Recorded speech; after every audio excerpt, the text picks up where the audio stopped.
Lanki ikertegia zer den? Lanki ikertegia da Mondragon Unibertsitateko kooperatibismoari buruzko ikertegia. Lanki ikertegiaren begiradatik oso garrantzitsua da kooperatibismoa eta gizarte erronkak etengabe konexioan jartzea.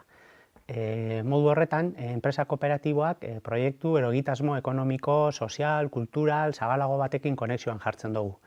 Horretarako abiapuntuan 3 galdera jartzen ditugu beti. Lehena, zeintzuk diren gaur egun joera nagusiak, zeintzuk diren etorkizunari begirako erronka nagusiak, eta zehazki joera eta erronka horiek Euskal Herrian nola gauzatzen diren. Bigarrenik, mugimendu kooperatibotik zein ekarpen ari garen egiten gure gizartean, zertan ari garen asmatzen eta zer komeni den birpentsatzea. Eta azkenik, erronka horiek ze desafio jartzen dizkioten mugimendu kooperatiboari propio. Hau da, etorkizunari begira, kooperatibek zein desafio dituzten eta nola erantzun diezaiek egun desafio hieri ikuspegi kooperatibo batetik. Gaur egungo erronka nagusiak zeintzu diren.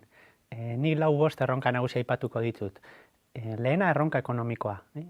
Ekonomia globalizatu honetan, ea nola eraiki dezakegun Euskal Herrian ekonomia eta enpresa egitura aurreratuak, etorkizunean guztiok gure behar ekonomikoak asetzeko. Adibidez, hor mahai gainean dugun desafio importantea enpleguarena da. Nola mantendu eta nola sortu hemen enplegua. Eta ez edo nolako enplegua, ez enpleo prekarioa, baizik eta denboran iraunkorra izango den eta kalitatezkoa izango den enplegua. Bigarren erronka garrantzitsua, erronka soziala da. Estadistikek erakusten dute mundu mailan ezberdintasun sozialak handitzen ari direla, baita gure lurraldean ere. Asuntoa ez da bakarrikan aberastasuna sortzea, asuntoa da sortzen den aberastasuna modu justuagoan banatzea ere. Hor badugu Euskal Herrian etorkizunari begira ere erronka importantea, eta gure iritsiz kooperatibak horretan ekarpen importantea ari gara egiten. Hirugarren erronka garrantzitsua erronka kulturala da. Gero eta gizarte individualistagotan bizi gara, eta etorkizunari begira garrantzizkoa da ongizate individuala eta ongizate kolektiboa uztartzen dituen kultura bat elikatzea. Mondragon Unibertsitatearen ikuspuntutik horretarazko funtsezkoa da hezkuntza. Batetik hezkuntza tekniko profesionala eta bestetik hezkuntza kulturala edo humanistikoa.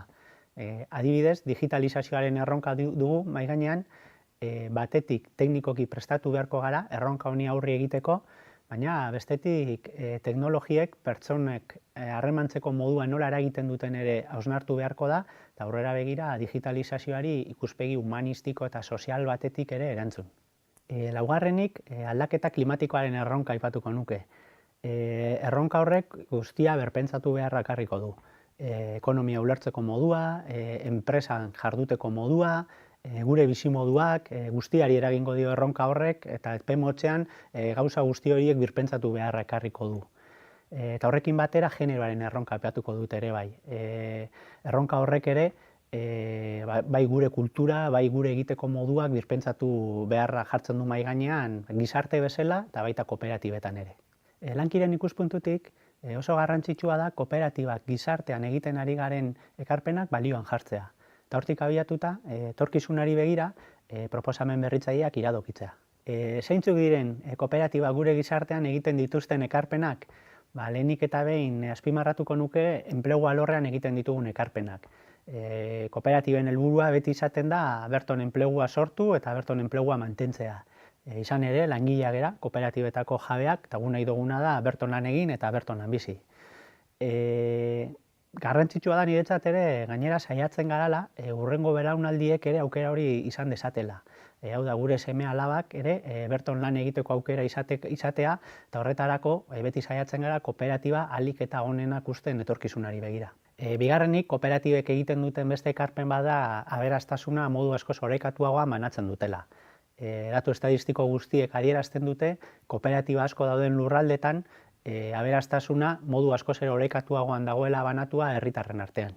Azkenik esango nuke gure herrietako proiektu eta kolektibo asko laguntzen ditugula kooperatibak fondo sozialen bitartez.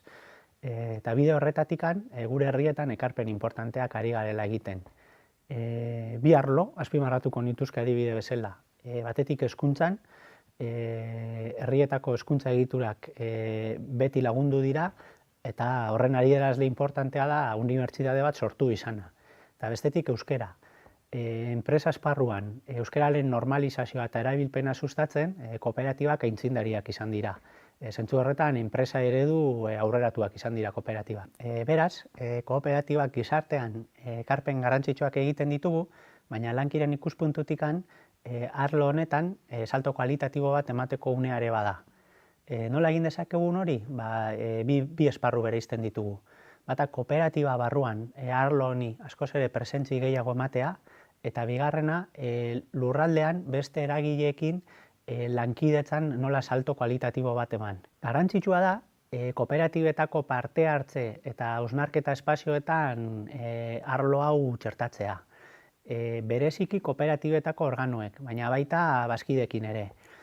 Nola egin daitekeen hau? Adibidez, lanki ikertegitik egin duguna da hausnarketa prozesu gidatuak diseinatu. Gai honi buruz kontzientziatzeko, hausnartzeko, praktika onak ezagutzeko, eta elkarren artean proposamen zehatzak adosteko prozesu gidatuak diseinatu.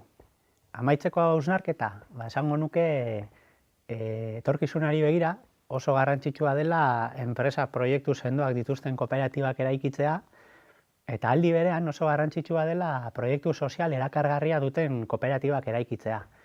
Norabide horretan ere berritzaileak eta aurreratuak izatea. Arizmendiarritak esaten zuen, ideia onak gero praktikan gauzatzen direnak direla.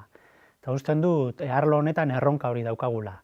Gure esku dago, momentu honetan, gizarte konpromisoari dagokionez kooperatibetan salto kualitatibo bat emateko aukera, eta zentzu horretan lankiren bokazioa bada, praktikan kooperatiben bidelagun izatea.